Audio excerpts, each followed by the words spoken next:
The funny thing about identity is that it's not a fixed thing. It's fluid. It evolves. Especially when you find yourself in a space where no one looks like you, talks like you, eats the food you grew up eating, or even understands the stories you tell. That's what it felt like when I first started living in a country that wasn't my own. And the truth is, it was a little disorienting. You're constantly walking this invisible tightrope between staying true to who you are and trying to adapt to where you are. At first, you try to blend in. You adjust your accent just a little, so you're not asked to repeat yourself every 2 minutes. You learn how to laugh at the jokes, even if you don't really get them, just so you don't feel like the odd one out. You start dressing a certain way, acting a certain way, even suppressing parts of yourself. Not because you're ashamed, but because you want to be accepted. And it's not always that someone is telling you to change. Sometimes it's just the silence of not belonging that pushes you into becoming someone else. But here's the thing. They say distance makes the heart grow fonder. And in my case, the distance from home made me appreciate who I was in a way I'd never had before. Being in a different culture forced me to hold on to my own more tightly. I began to see that the things that made me different weren't flaws, they were features. My skin, my stories, my spice, my background. These were things I started to reclaim, not hide. Still, the journey wasn't linear. Some days you feel like you're straddling two worlds, not fully in one, not fully in the other, and it's easy to feel like you're losing your sense of self in the process. But the truth is, that space in between, that uncomfortable, beautiful, messy middle, is where transformation happens. You start creating a new identity, one that's layered, textured, nuanced. It's not about choosing one culture over the other. It's about embracing both and honoring what each brings to the table. Living in America on a visa meant more than just paperwork and immigration lines. It meant constantly proving that I belonged, not just legally, but emotionally and culturally. It meant learning to clap for myself because there weren't always people in the audience cheering me on. It meant holding space for pride and discomfort at the same time. And somewhere along the way, I stopped needing permission to belong. I started showing up as I was, and if the space didn't make room for me, I carved it out myself. Because the truth is, no one gets to decide your identity but you. And belonging, it's not something someone grants you. It's something you claim, loudly and unapologetically. Even if your accent slips. Even if you don't know all the pop culture references. Even if your tiffin box still smells like home. You belong. Because you say you do. Living between two cultures isn't always poetic. Sometimes it feels like you're constantly switching masks. One minute you're folding your hands in a traditional greeting, the next you're giving a confident American handshake. You grow up with Bollywood dreams but hustle in Hollywood boardrooms. You crave masala chai at 4 p.m., but meetings run on cold brew and conference calls. There's no manual for this kind of existence. You just figure it out as you go. And in that figuring out, you find who you really are. When I came to America, I wasn't trying to be someone else. I was trying to understand who I could be in this new environment. I didn't want to erase my Indianness. I wanted to add to it. People often talk about cultures clashing, but I think of it more like layering. Adding new dimensions to who I already am, not replacing the foundation. My roots were never up for negotiation. But the branches, I let them grow in all directions. There were times I felt like I had to prove my Americanness. Whether it was my command of the language, my understanding of cultural references, or just the way I carried myself. But at the same time, I couldn't and didn't want to lose the things that made me Indian. The values, the traditions, the unapologetic color of it all. I remember walking into rooms and being the only Indian woman there, not just representing myself, but unintentionally representing a whole culture. And that comes with weight, but also it comes with pride. You learn to navigate two worlds with a kind of rhythm. You learn which parts of you shine where, and more importantly, that you don't have to dim any of them. You can walk into a Western set and still wear sindoor if you want to. You can eat dosas in the morning and sushi at night. You can pray at the temple and still work the red carpet. That duality doesn't make you confused. It makes you complex. And complexity is powerful. What I've come to love most about this balance is the way it pushes me to evolve. I take the discipline I learned growing up in India, the respect for elders, the importance of family, the never give up attitude, and combine it with the openness and ambition I see in American culture. The ability to ask for what you want, the confidence to claim space, the right to dream audaciously. Together they create this fusion that's not East or West. It's entirely my own. And yes, sometimes it gets tiring. Constantly navigating who you are, explaining where you come from, adjusting so you're not misunderstood. But at the end of the day, I get to have the best of both worlds. I get to represent where I come from and embrace where I'm going. That's not a conflict. That's a privilege. I don't have to choose one culture over the other. I am both. I am all. And that right there is my superpower. There's something terrifying and thrilling about starting over. About walking into a place where nobody knows your name, where your history doesn't matter, and where you're not who you were yesterday. It strips you down. It challenges your sense of worth. And then, piece by piece, it gives you the freedom to rebuild. That's the power of reinvention. And trust me, I've lived it. When I first came to the US, I didn't arrive with a plan or a playbook.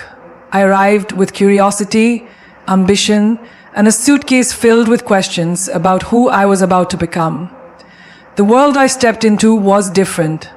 The people, the energy, the expectations, nothing mirrored what I'd grown up with. And for a while, that scared me.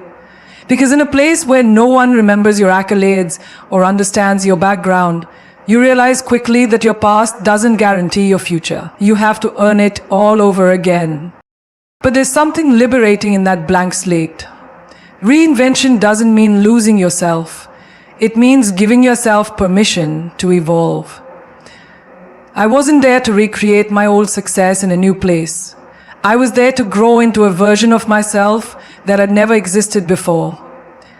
I didn't know if I'd be accepted, if I'd succeed, or if I'd even survive in an industry and environment so different from, but I did know that I was willing to learn. I was willing to stumble, to fail, to get back up again and again until I found my footing. You learn to leave your ego at the door when you're starting from zero. You learn to listen more than you speak. You learn to adapt without losing your essence. I took the confidence I had built over years, packed it with humility, and walked into every room with the mindset of a student. And it wasn't easy. I faced rejection, stereotypes, doubt, not just from the world, but from within myself. There were moments I questioned everything, but every no I heard just made me dig deeper. It made me sharper. It made me more resilient. Reinvention teaches you that you're never stuck. You're never too far gone or too late or too foreign to begin again. You're never limited by where you come from, only by how small you let yourself dream. The truth is, we all have the power to rewrite our stories, to outgrow versions of ourselves that no longer serve us, and to rise in places we were never expected to. That's not just transformation, that's rebellion. That's revolution. I didn't change because I had to fit in. I changed because I wanted to expand. I wanted to experience more, become more, be more. Reinvention was never about forgetting my past. It was about honoring it by building a future that could hold all of who I am. And in doing that, I found not just a new place to exist, but a new way to live. People often see the glamour, the success, the red carpets, but very few understand what it takes behind the scenes, especially when you're living in a country that isn't your own.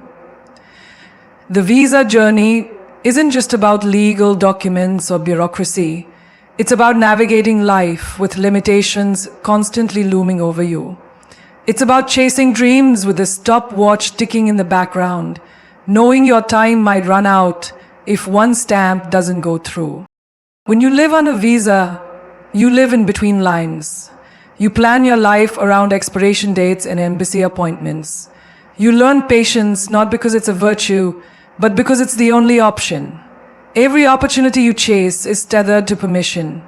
You can't just switch jobs. You can't just take a risk. You can't just back up and pivot. Because immigration doesn't move on your timeline. And while everyone else is building with confidence, you're building with caution. There were moments I sat across immigration counters, my passport clutched tight in my hand, pretending I was calm when my heart was pounding. One wrong answer, one missing document, one officer having a bad day, and everything you've worked for could come crashing down. That's the silent stress of being on a visa. It's waking up at 3 a.m., worried about paperwork. It's reading and rereading instructions 100 times because you can't afford a mistake. It's holding your breath every time your status is being processed. And it's not just legal pressure, it's emotional too. You carry the weight of proving your worth over and over again, that you deserve to be here, that you're not just taking space, you're earning it. You don't get to make many missteps, because for people like us, the margin of error is razor thin. One delay, one rejection, and your whole life could be rerouted overnight. But you adapt. You learn to work within the system without letting it break you. You build a life that feels full, even with invisible borders around it. And when those limitations start to feel suffocating, you don't collapse. You find ways to rise. I've sat in rooms where people saw my visa status as a disadvantage. I turned it into my drive. I've been told to wait until things get easier. I didn't wait. I worked harder. The visa journey also humbles you. It reminds you that no matter how successful you are, the system treats everyone the same. You stand in line like everybody else. You follow the rules. You earn every inch. And when things finally go through, when you get that approval, that extension, that green card, you don't just feel relief. You feel validation. Because it wasn't just about being allowed to stay. It was about proving that you belonged. Living on a visa isn't a side story. It's a full chapter. And for anyone who's been through it, they know it builds you in ways few other things can. It doesn't just shape your career, it shapes your character. It teaches you resilience, resourcefulness, and how to fight for your place in the world. Even when the world keeps asking for more proof. There's a fine line between fitting in and losing yourself. And when you're navigating unfamiliar territory, be it a new country, a new culture, even a new career, it's easy to feel like you have to shrink parts of yourself just to belong. At first, you think that's the smart thing to do. You mimic the tone, dress the part, suppress your instincts, and tell yourself it's just adapting. But somewhere along the way, you realize that blending in too much blurs the very things that make you unique. I've done both. I've played the game. I've walked into rooms and toned down my personality, changed how I spoke, laughed a little quieter, made myself less extra, just so I could be digestible, palatable, accepted. And you know what? It worked for a while. But the problem with fitting in is that eventually it starts to feel like a cage. You forget what your own voice sounds like, because you've been echoing everyone else's for too long. Standing out, on the other hand, isn't easy either. It takes guts. It takes clarity. It takes knowing who you are so well that even when the world looks at you like you don't belong, you look right back and say, "But I do." I had to learn that the hard way. There were moments I was told I was too loud, too Indian, too opinionated, too ambitious.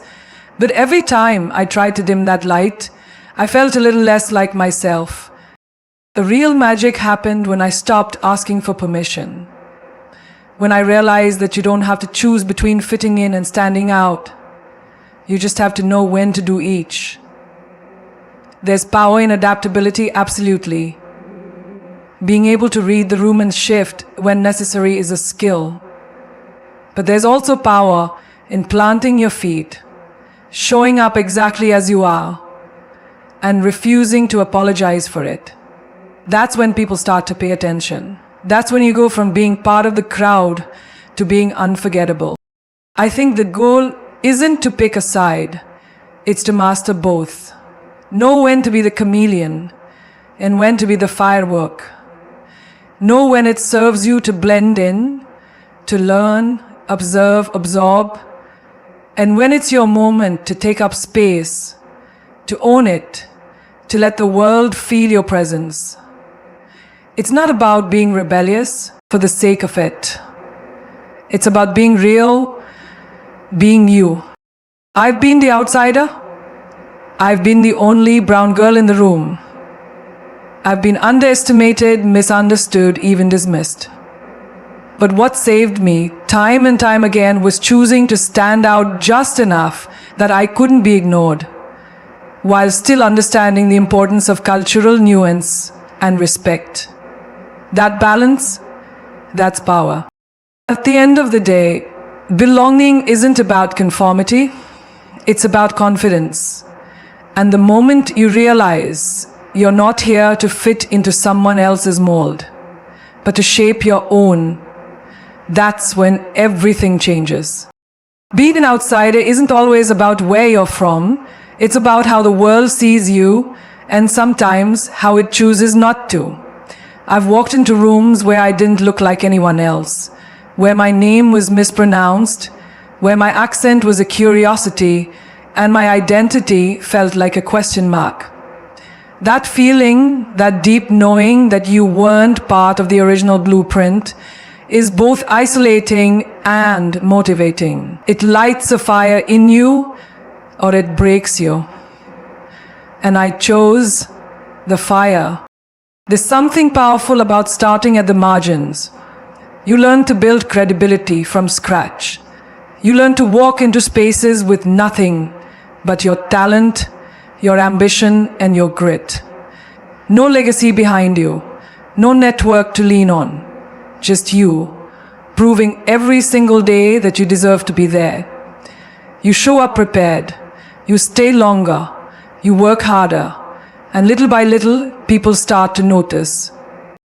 I've had to earn every chair I've sat in. No shortcuts, no handouts. There were moments when I was tokenized, put in a box, or used as a checkbox for diversity.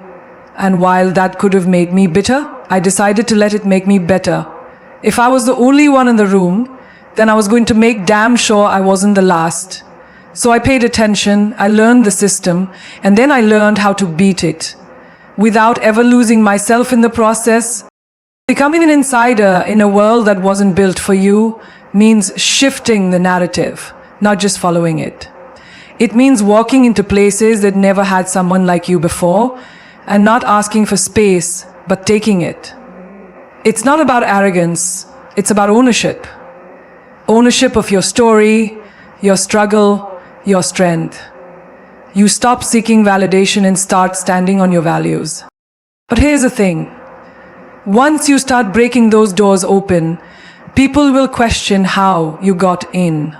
They'll assume it was luck, timing, a fluke.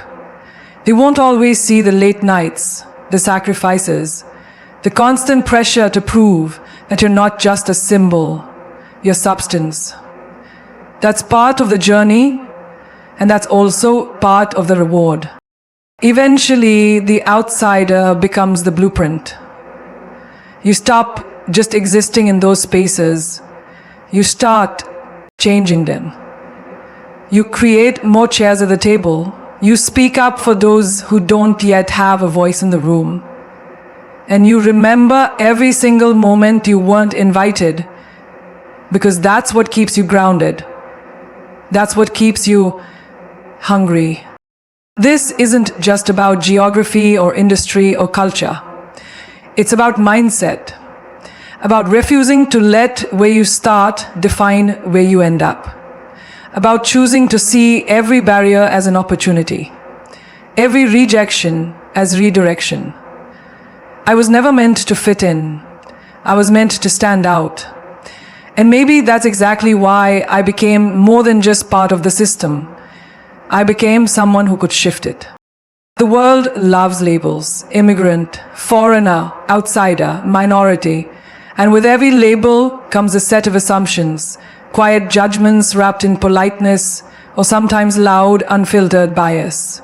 As an immigrant, you don't just carry your dreams, you carry the weight of society's projections. You walk into rooms already defined before you say a word, and if you're not careful, you start believing that narrative. But here's the truth. We are so much more than what they call us. I've been told who I am before I had the chance to speak for myself. I've seen eyes scan me, trying to place me in a box that felt too small for who I really am. I've been reduced to a stereotype. A pretty face, an Indian girl, a brown woman with an accent. Before anyone knew my story, my work ethic, my ambition.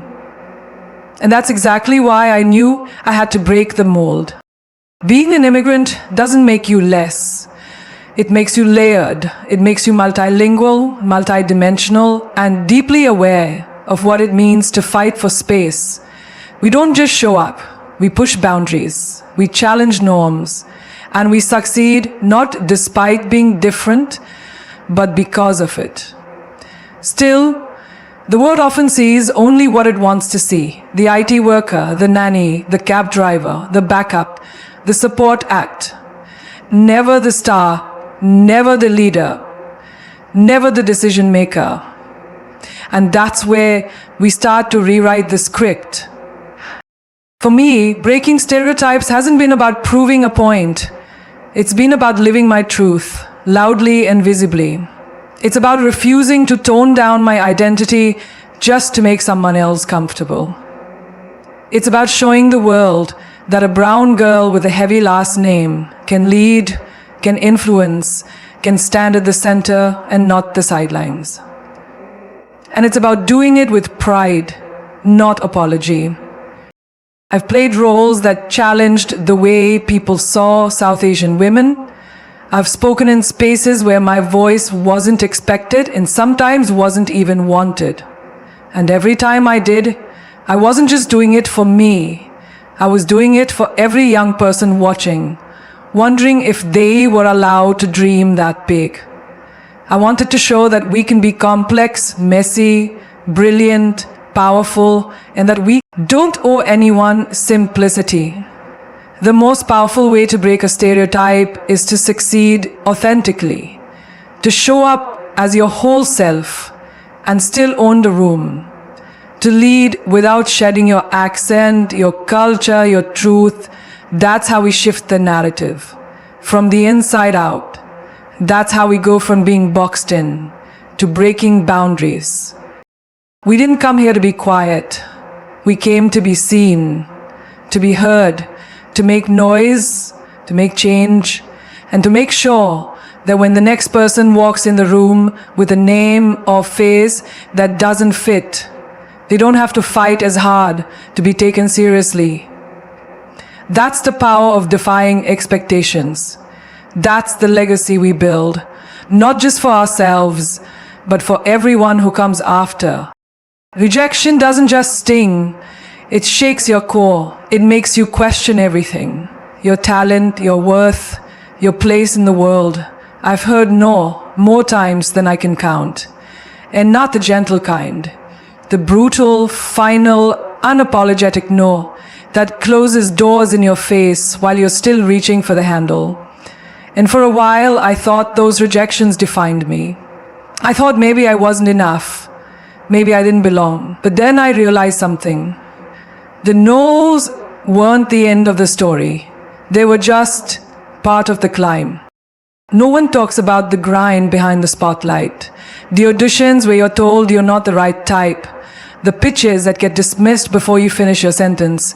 The jobs that go to someone safer, someone more familiar, someone who fits the mold.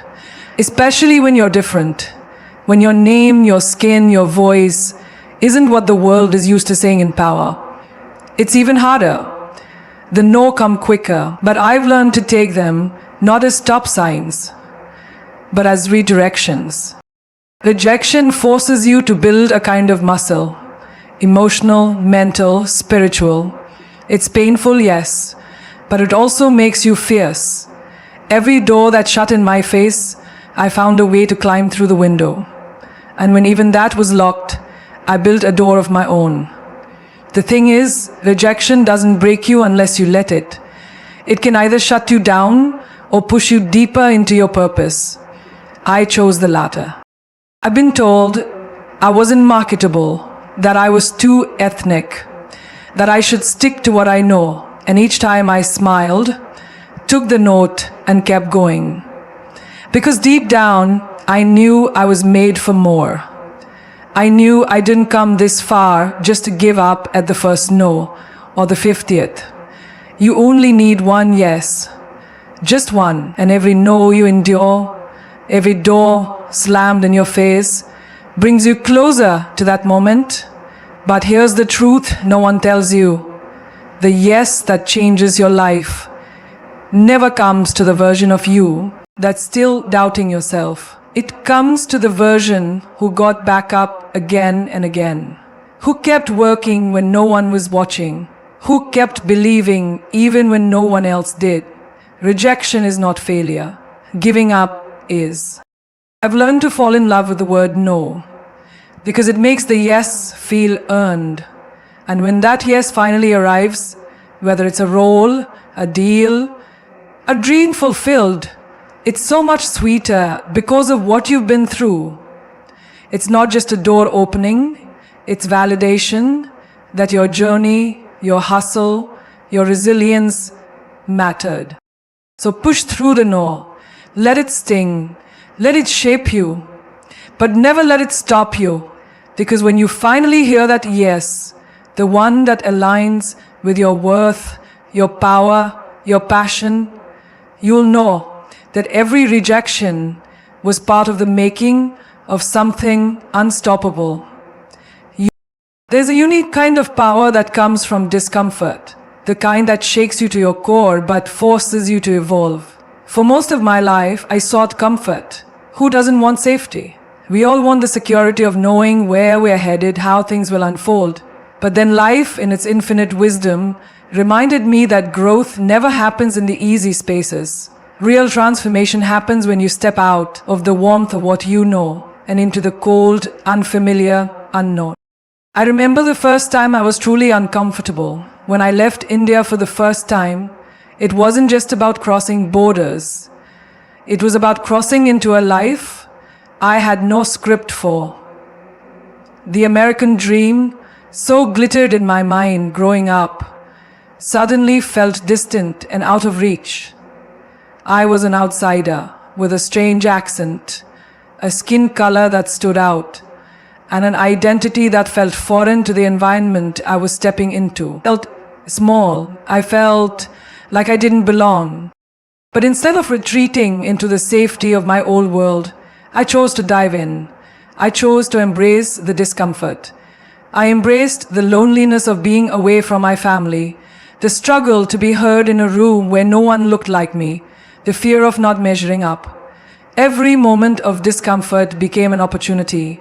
Every awkward moment, every misstep, every no taught me something deeper about myself. It was in those moments I realized that if I wanted to grow, I had to be willing to be uncomfortable. I had to lean into the uncertainty and trust that the discomfort would eventually give birth to something stronger, smarter, more resilient. The problem with comfort is that it lulls you into stagnation. You settle into routines, into predictable paths, into what's safe. But nothing extraordinary happens in the familiar. Nothing game-changing comes from playing it safe. Real breakthroughs come from shaking things up, challenging the status quo, and stepping into spaces where you're forced to learn, adapt, and fight for your place. When you push yourself out of your comfort zone, everything becomes an opportunity. The people you meet, the challenges you face, the mistakes you make, they all lead to growth.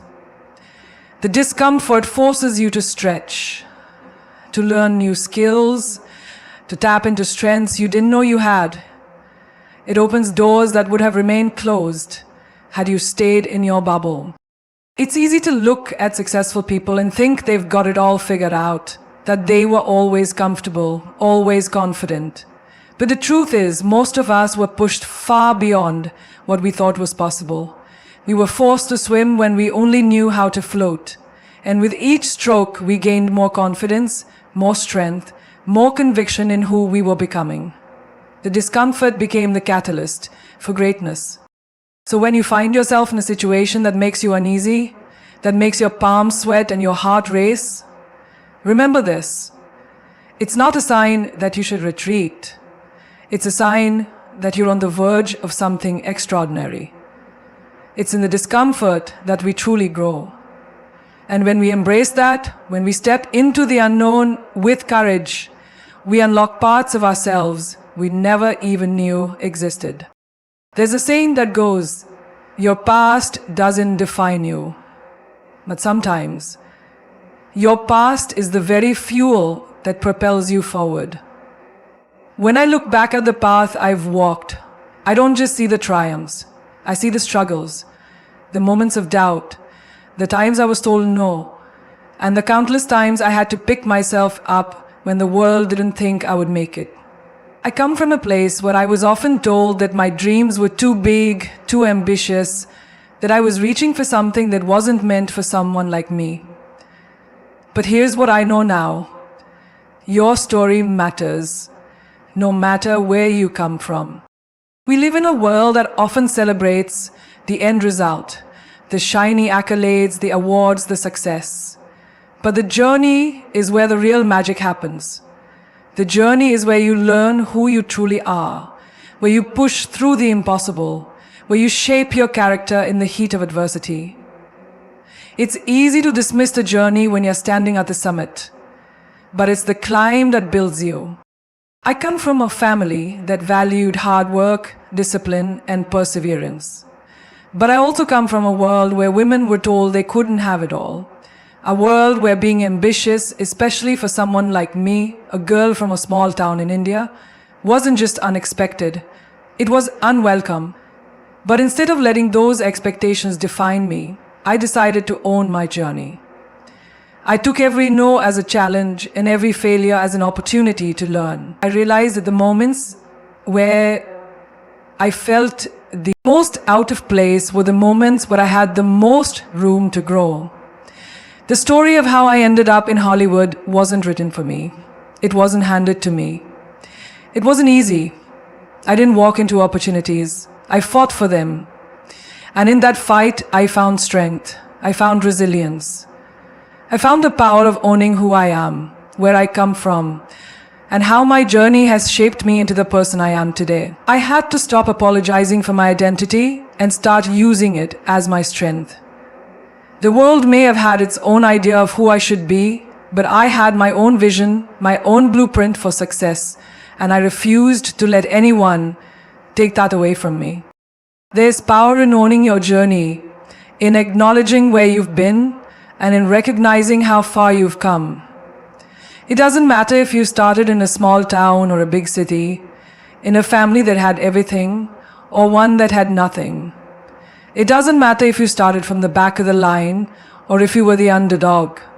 What matters is that you keep going, that you keep pushing forward, that you keep believing in your own story. Every step you take adds to your narrative. Every obstacle you overcome, every mountain you climb, every lesson you learn is what makes your story uniquely yours. And when you start owning that journey, you stop apologizing for it. You stop hiding parts of yourself that you think the world won't accept.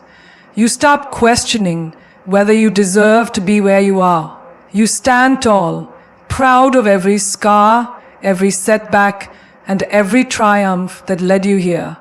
Because your story matters. It matters because it's yours. It matters because it's the foundation of everything you're building. And no matter where you come from, that story is powerful enough to take you places you never imagined.